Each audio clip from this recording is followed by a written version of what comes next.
It's Retro Podcasts with your host, Retro Lion. We talk music, entertainment, films, and more.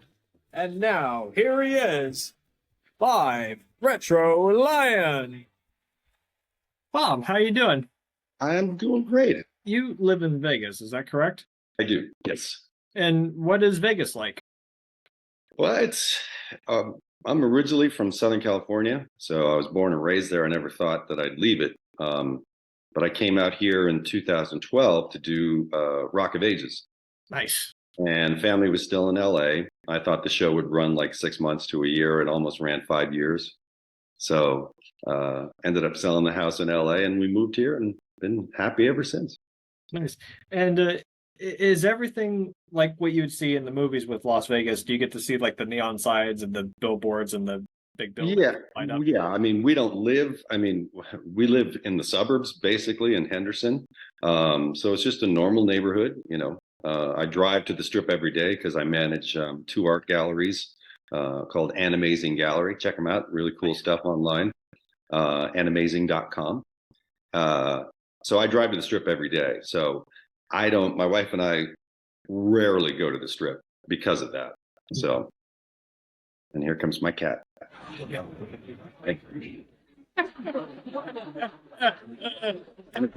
Dutch. Well, my cat is sleeping over there. So Yeah. we both have cats. Yes, and I have 2 dogs. Nice. I'm a dog person as well. And speaking of cats, you also do a lot of Broadway, and something that I could definitely see you being a part of is Cats the musical. Not the animated Cats, not the CGI creepy Cats, but like the actual stage production of Cats. I auditioned for Cats probably 20 times and never got it for runtime. Really? Yeah, never got in it. Yep. You poor thing. I know. That and Friends. I auditioned for Friends a gazillion times and never got on Friends either. So, and Matt LeBlanc's a friend of mine.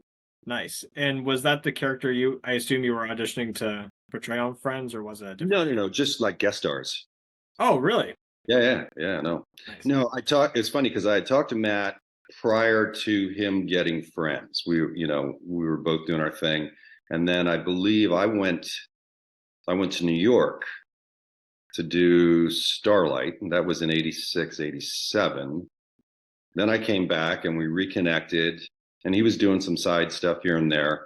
And then I think I went back to New York to do Joseph, and that's when Friends kind of like kicked off. So he told me the story about it. He goes, "We got on a private plane, we flew to Vegas." And he said, Jim Burrows had said to all of them, "This is the last time you will be able to go out in public." So Jim Burrows knew what he had. Speaking of auditions, I used to act as well. I don't act anymore because now I do illustrations. But back when I was in theater, I auditioned to play Spider-Man, but then, of course, Tom Holland got the role. But speaking of Joseph, it's been 25 years since Joseph Technicolor Dreamcoat came out. What was the memories that you remember working on that movie? So I had already done the stage play. You know, I was the U.S. tour and Broadway, and I worked with Andrew obviously in Starlight Express, so they knew who I was, and I was just very blessed that they called me to reprise the role in the film. Yeah, and what was a lot of fun. What was it like to play Pharaoh? Well, it's funny because normally, so in my contract, the original contract for the stage production was just to play the Pharaoh. And I knew in the past that the actors who played Pharaoh also played Levi, one of the brothers. And I'm not the guy I'm not going to sit backstage for the entire show, come out, do 20 minutes and, okay, great. So that was part of my contract. I said, I don't want the contract unless I can play Levi. And then it turns out because I was on a principal contract, if you know the show, you know, like when we play in the Potiphar's, so when he's Levi, he's distinct, right? You know who Levi is. But in the Potiphar scenes, we all look the same. in other scenes, we all look the same. So equity got involved and said, why is he in those numbers? So then they had to take me out of them. Understood. Yeah, whatever. But hey, it was a blast. I loved it. And then for the film, we flew to London. We shot at Pinewood Studios, which was awesome because, I'm a big James Bond fan. And I think I was there 3 weeks. I worked 3 days. I played golf the rest of the time. It was the best job ever. And what made me curious when watching, I was at my parents' house for Easter, and we watched it on a big screen with a projector and surround sound and everything. We watched Joseph on the big screen. And I've always been curious when it came to because the movie itself, it takes place in a school. Kids go into the theater, they watch the whole Joseph play and their school theater. So were all the sets, were they all shot in one big building, or were they shot? We were on a massive sound stage. It was shot in HD. And I mean, the sets were stunning, but what was crazy, it's, when we were done, we come in the next day and those beautiful sets were all in the trash. And it's cheaper to trash them than to store them. Understood. Yeah.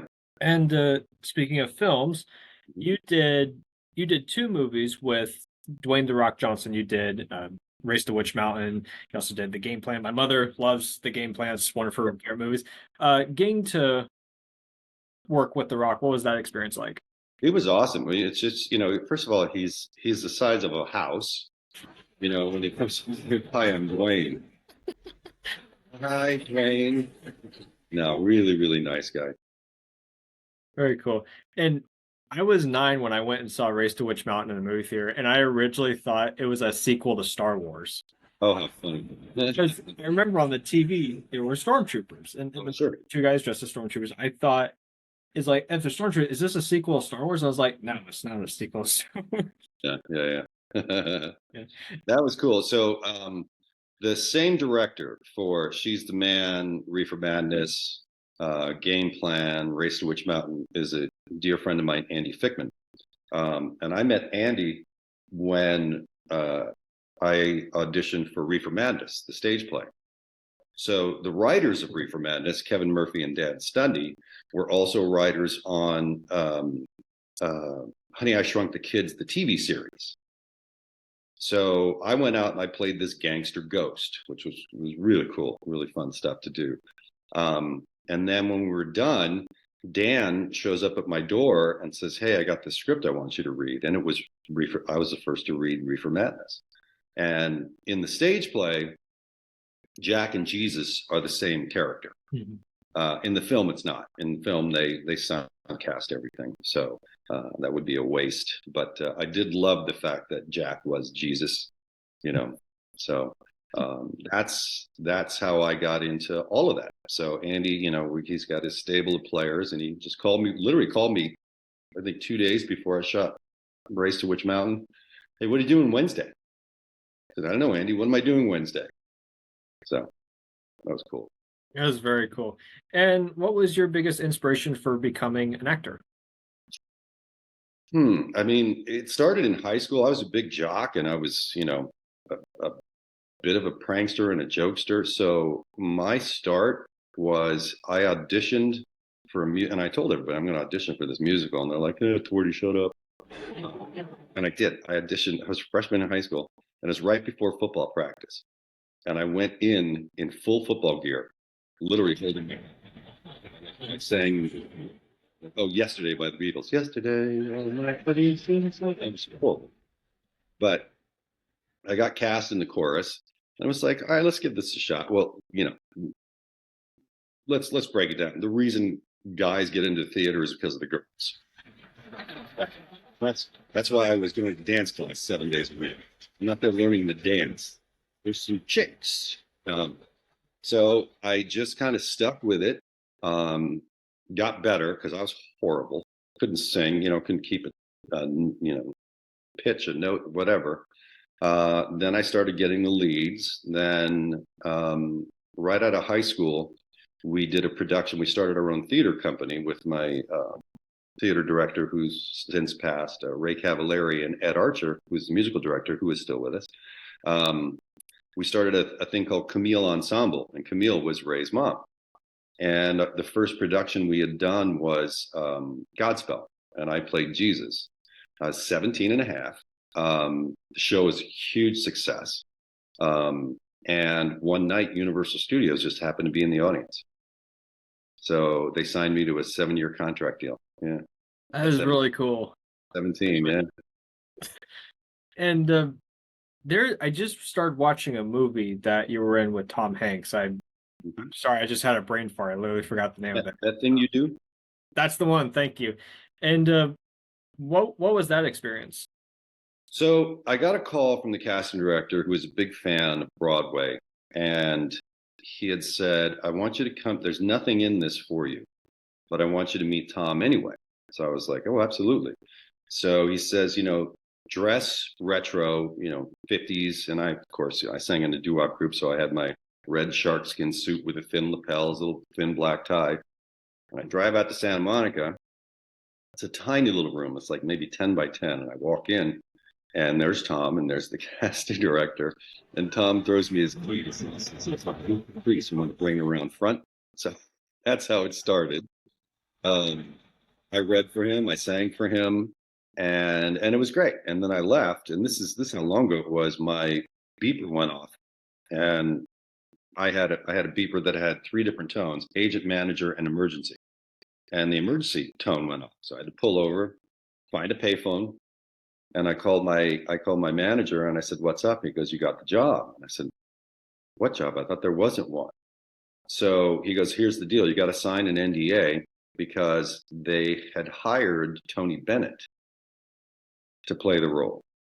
But as the script started to progress with one-hit wonders, if you put an icon in there, it's going to take you out of the entire thing."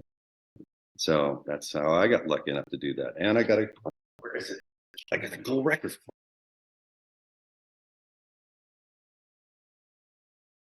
That is awesome. Yeah. Yeah. That thing was so cool. And I remember having conversations with Tom, and he's, because he knew my theater background and stuff. And he's like, what the problem with musicals is, Bob? You screw up a lot of good lyrics with song. So, but I hear it's in the works. I heard it's been in the works for a while for Broadway. That Thing You Do, it would kill, because the music, it's there. The story's there. Yeah, there's a lot of stories at the moment that are in the works with Broadway. I read that there's the Lost Boys musical, like the vampire movie from the 80s. They have a musical in the works. Yeah. Yeah. And we are coming down to the end of the interview. And what advice would you give to people that want to go into acting or stage acting or Broadway? Put on your big boy pants. It's not easy out there. It's difficult now because it's been this for a while. It's not what you've done, it's what you've done lately. So I'm very proud, 45 years, my resume, and I worked really hard to get everything that I got, but I can't compete. That's just the way it is, because there's even auditions where you can't even see the script or audition unless you have 1 million Instagram followers. So local theater, that's how I got my start. That's how you get your chops. Obviously work with people that are better than you. You need to aspire to somebody. Once you're the biggest fish in the pond, you got to go, because that's just gonna maintain. But the business is weird with all the COVID stuff. These self-tapes, I suck at self-tape. I'm horrible at it. I need to be in the room, so I've had quite a few of those, and didn't book anything, and I knew that, because it's just, I need to be in the room. That's where my 45 years steps up, because I'll know if it's going south and I'll fix it, or I'll know where it's going and I'll maintain it. But yeah, you got to get an agent, the headshots, all that stuff. Everything's now a little easier because we all have these, because, you can basically film a movie on your phone. But yeah, just, it's tough. Stick with it. If it's something that, like with me, I didn't want to do it. I needed to do it. Mhm. And then slowly it's become, I don't have that drive anymore. You know, I had a talk with my agent and I had said, because they were sending stuff to me, but it was like literally one line. And I'm not an egotist, but I think I can do one line, you know. Mhm. So I said, all right, let me gear up and do a whole new series of headshots and stuff, and I'll put all my self tapes together, and I'll put my VO reel, and I said, and then we'll take one last swing at the bat and see what happens. So Very cool. Well done. Last year there was a SAG strike. There was a strike with the SAG Union Guild. Did that affect any projects you were working on? Any Broadways? it affected. Well, you know what? COVID killed everything. So prior to COVID, I had a show on CNBC called The Filthy Rich Guy that I was the host of. I remember So that. I would, on Sunday night, I'd get on a red eye, fly to New York, shoot 18 hours, get back on a plane, come back here, and go back to work. So that got killed.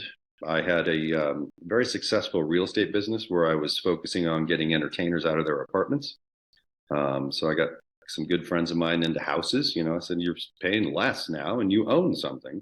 That got killed. And then my wife and I started a company called Brunch to Broadway. So out here in the hotels, they got these clubs that are really cool, like 300-seat little theaters, but they're only used at night. So at the time, a GM friend of mine for Station Casinos, I said, you know, hey, you got a minute? I got a pitch. And it was basically, look, these beautiful rooms sitting vacant during the day. And on the weekends, you got anywhere from 1,000 to 3,000 people coming on property just to eat brunch. Why not entertain them? So Brunch to Broadway. And I remember in our contract, my wife and I, that with the hotel, we were required to bring 50 people on property per day. Well, we were bringing 600. And we were selling out. It was awesome because it was literally $20 for the show, $35 for the show and to eat. And it's a 1 hour show. And the other thing that was built in, because the pitch, you know, it was literally a 5-second pitch. And he goes, that's genius. Let's do it.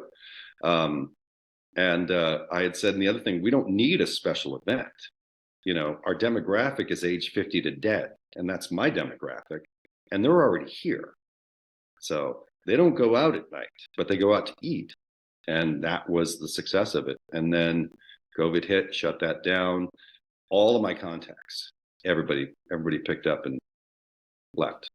So we could try and do it again, but you know, just everybody, you know, all my musicians and singers and stuff, you know, they all had to fend for themselves, you know.